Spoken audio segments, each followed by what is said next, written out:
Welcome everybody to this week's Junior Church, and we have a bit of a different slot to this Sunday. You can see that I am here with Steve, who's looking, well, I was going to say you were looking worried, but, but you're okay.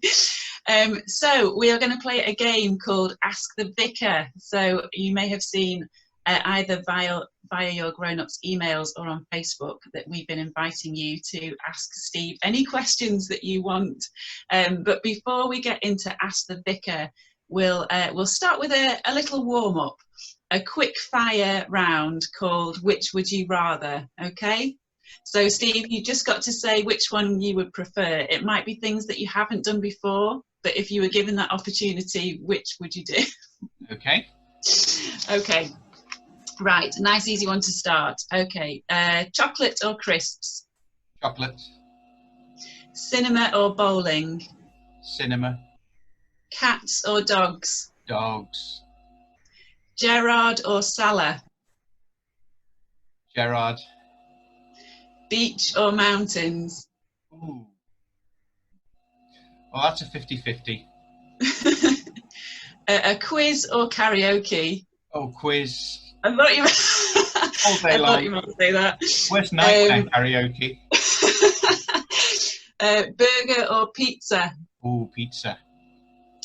Skydive or scuba dive? I've done both, but I'll go for scuba dive. Oh, wow. Walking or cycling? Walking. Maths lesson or English lesson? English lesson. Biscuits or cake? Cake. This is a tricky one. Winning the Premier League or winning the Champions League? Well, I support a team who can do both, so it's hard to choose, but I'll go for Premier League at this point. It's within your sights. Yeah. Okay, well done. That's Thank the first one. Nice little warm-up. Bye. Okay. No, don't go. So now we're on to Ask the Vicar. Okay, so we thought we'd give the children the opportunity to ask you the burning questions that they want to know about you. Okay. Oh, good. Right, so Amelia, who is 5, she has sent this question. What is your favourite TV show to watch? Well, there's quite a few, but I'm going to go for Australian MasterChef, because I think that's the best MasterChef going, and I really enjoy that. And it usually runs through the autumn, and kind of keeps me going then. Very good. Do you cook as well then? I do, yeah. Yeah. You get some hints and tips off Australian MasterChef? No, I'm not in that league, no. Okay. Eleanor, who's 9, says, if you weren't a vicar, what job do you think you would do? I've got past the stage where I'm waiting for the phone call from the Liverpool manager to turn out. I suspect I'd be in business in some way, possibly in sales or advertising, something like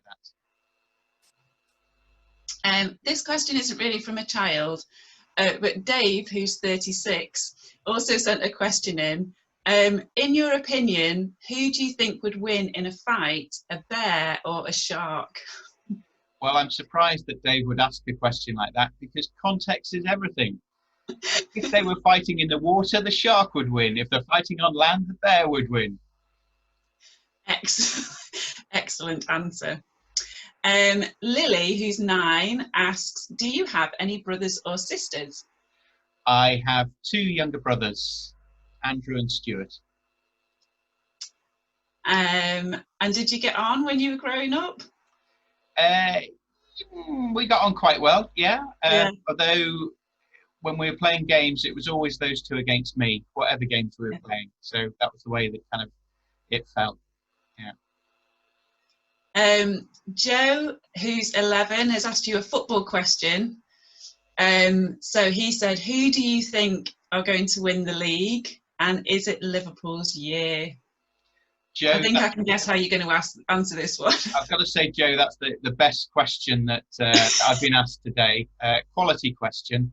I think Liverpool are well placed, and if we can just get the league restarted, we can get things sorted out. So yeah, hopefully it's Liverpool this year. Well, we'll find out, I think, won't we, in a few weeks' time, what they're going to do. Yeah. Beth, who's 8, would you rather hug a slug or kiss a frog? Oh. I'm a bit worried, Beth, about your household. What constitutes a good night out there? I think probably hug the slug. Yeah. Yeah. No great desire to do that. No. You see, I told you these are deeply theological questions. They're at my level. Yeah. Yeah, and mine as well. James, who's 11, says, "What is your favourite film and why?" Oh, well, I do like watching films. I think there's lots of films that I do like, but I would probably say The Shawshank Redemption.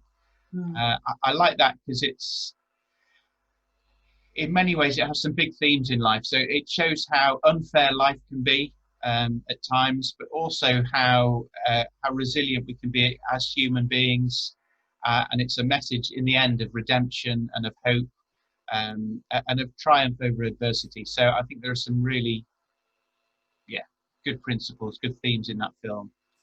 Yeah, definitely one to watch when everyone's a little bit older. Yeah. Jonathan, who's 10, asks, who is your favourite Star Wars character? Oh. Are you a Star Wars fan? I am a Star Wars fan, yeah. I think it would probably have to be Han Solo.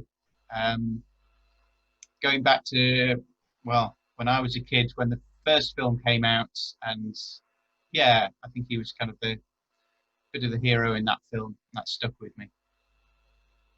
Very good. Thomas, who's 6, has asked, if you weren't a human, what animal would you be and why? It's a great question, Thomas. Yeah, I think I might say a dog, actually. Just certainly a dog in this country gets a lot of attention, a lot of loving, and just seems very content. Probably better to be a dog here than in Korea, but yeah. Did you have a dog when you were growing up? Yeah, we had a couple of dogs through my kind of childhood and teenage years. Yeah. Now, I don't know whether this is a trick question, Mia, but Mia, who's 9, has asked, how many toes does a 3-toed sloth have? Well, it has 12. Good. Because it has 2 hind legs and then it's 4 legs. So it has 12 in total. However, had it been a 2-toed sloth, it would have actually had, let's see, 6, 8, it would only had 10, because it would still have 3 on the hind legs, but then 2 on the 4 legs. You have great sloth knowledge. I never knew this about you. There's whole courses on it at Vicar School. You know?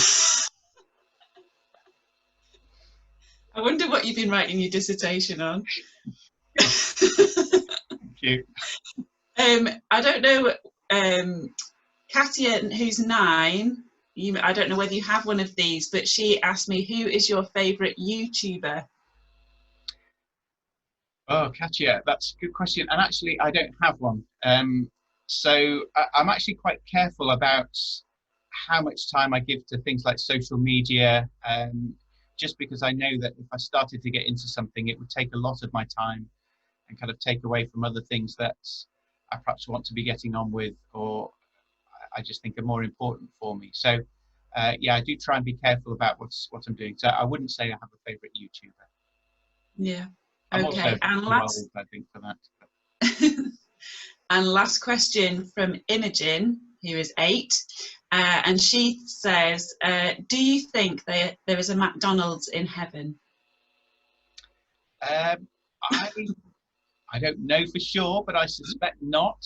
However, from what we do know about heaven, I think it's even going to be better than McDonald's, assuming that you actually do like McDonald's. Well, yeah. It's even going to be better. And if God can provide manna in the desert that keep people going, I think it's going to be pretty good. And in fact, part of what we know about heaven is it's described it like being a great banquet.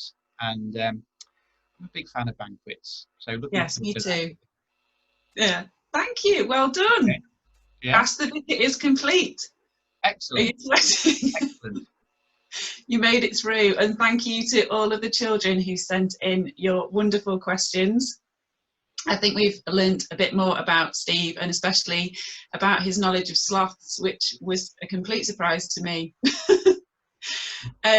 Now, Steve, before we go, I wanted to bring back a feature that we introduced in church just before lockdown, and I have a little prop. I just need to make sure it's the right. See if you can guess which feature it is. Excellent. Frame it, explain it. Right. So, for those people who are unfamiliar, this is taken from Parenting for Faith, and it's all about framing things or talking about things that we don't quite understand about God. So it's really important that if you don't understand something, that you can ask questions, because that's how we learn. So we've got some questions actually from the Parenting for Faith website, Steve, and they're all about COVID. So I wondered if you would mind giving us your answers to them. No, that not scientific questions about COVID, but just how God is in this season. Okay. Shall I carry on holding this, or shall I put it down? Is it putting you off? No, I'm trying to ignore it. That's fine. Do what you want. All right, so the first question is, how do you think God is feeling about COVID-19 and why? I think that God is feeling sad about that. I mean, I think anything in this world that's kind of broken or hurting, I think hurts God. I think his desire is that we live lives that are blessed, are good, that we can enjoy life in all of its fullest. So there's all sorts of things that stop that, that we experience every day. It can be loneliness, it can be bullying, it can be just sadness or relationships that are hurt or broken. So I think COVID is just another example of one of those things. And actually at the heart of that is why Jesus came, to start to deal with some of those broken things in the world, and start to put the world back together the way it was meant to be, in the way that God the Father planned it to be. So that's why we think about Jesus on the cross. That's where he takes all of the broken and the rubbish and the COVID of this world, and starts to make it whole. So God is sad about it, but he's also doing something about it.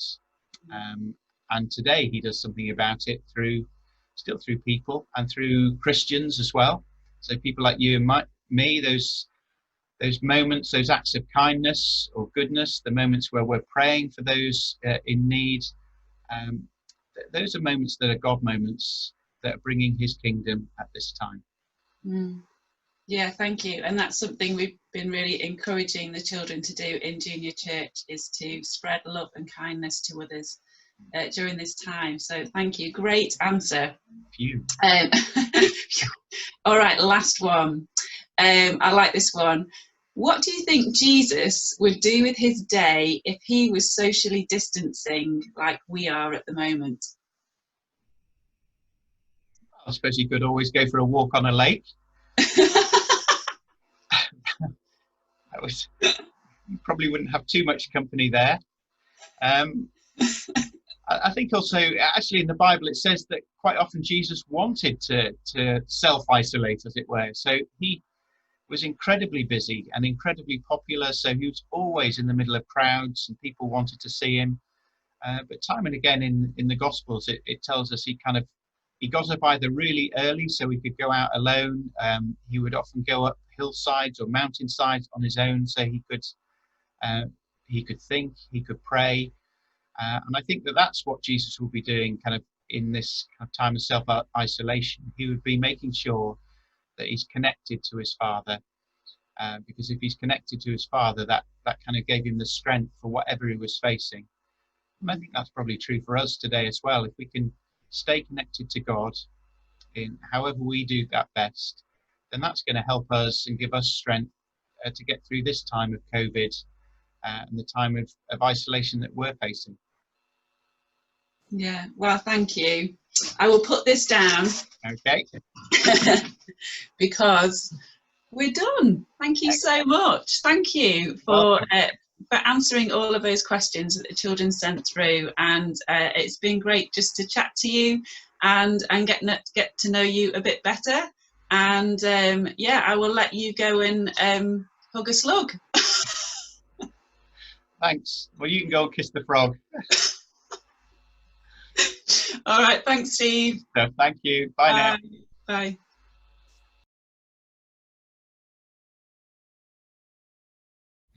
Hello Tiddlers! It's wonderful to see you all again. I hope you're okay. We've had some good weather over the last few weeks. Have you had lots of fun in the sunshine? Maybe you've been going on lots of walks or bike rides, or maybe you've been splashing about in a paddling pool in your garden. Well, I think there's going to be a few mummies and daddies and grown-ups who perhaps don't usually stay with us in Tiddlers, and I think it would be really lovely to welcome them with our welcome song. Can you remember it?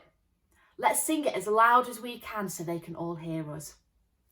Hello, hello, it's good to see you. Hello, hello, it's good to see you.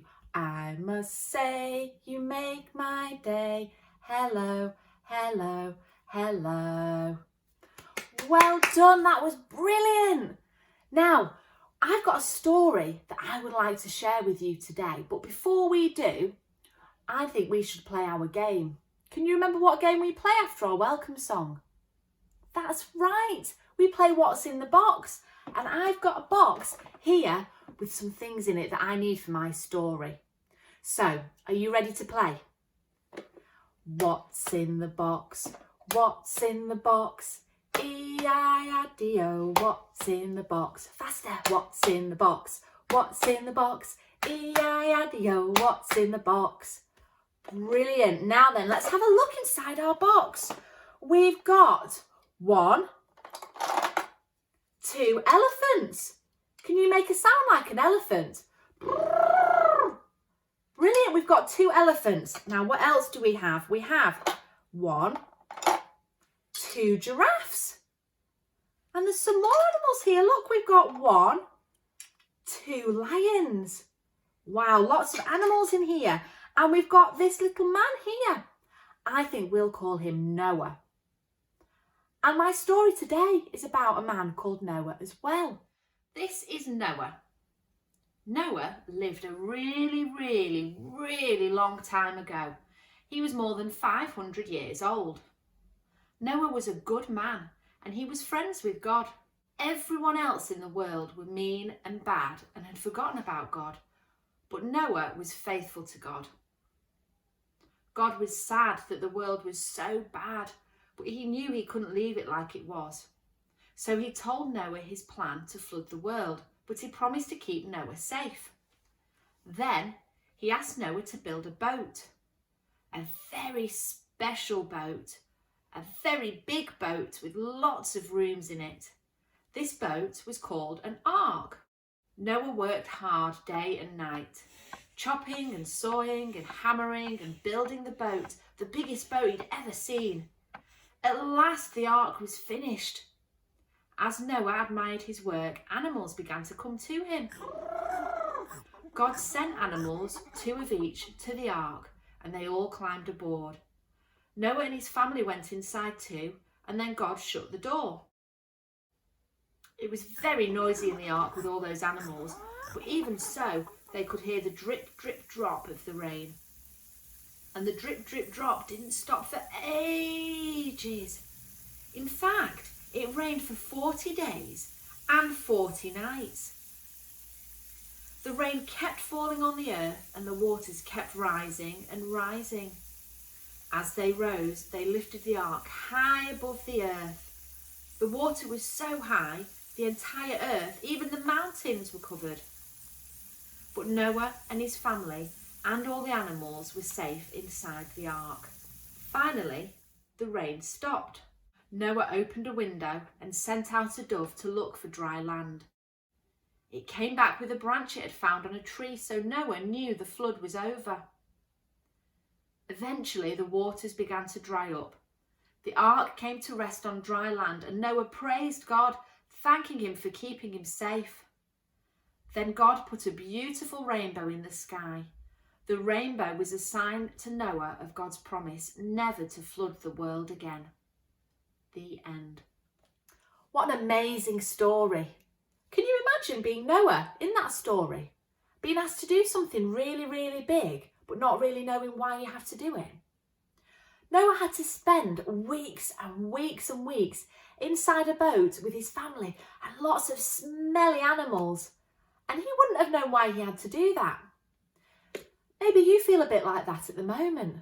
We're being asked to stay at home and not play with our friends as much as we'd like to, and that can make us feel sad, especially when we don't understand maybe why we need to do that. But just like Noah, God is with each one of us right now. Can you tell me what happened at the end of the story? That's right. God put a big rainbow in the sky, just like this one behind me now, bright and colourful for Noah to see. Do you know a song about a rainbow? I think we should sing the rainbow song together now. Are you ready? Red and yellow and pink and green, orange and purple and blue. I can sing a rainbow, sing a rainbow, sing a rainbow too. God put a rainbow in the sky as a promise to Noah that he would never flood the world again and that he was with Noah all the time. A rainbow is a sign of hope. It reminds us that God is with each one of us every day. Have you seen lots of rainbows when you've been out walking? Maybe you've seen some in people's windows or on their front doors. I went on a walk the other day and I saw 22 rainbows. How many have you seen recently? Maybe that's something you could do with your grown-up this afternoon. Go out for a walk and see how many rainbows you can spot. Can you beat 22? As you're looking for rainbows, maybe you could sing the rainbow song and you can remind yourself that God is with you, just like he was with Noah. And when things seem big and scary, you can remember that God is with us, keeping us all safe. I think it's time to go now. But before we do, I think it'd be great to sing our goodbye song. What do you think? Are you ready? Goodbye, goodbye, it's time to go now. Goodbye, goodbye, it's time to go now. I must say you made my day. Goodbye, goodbye, goodbye. Bye tiddlers, see you soon.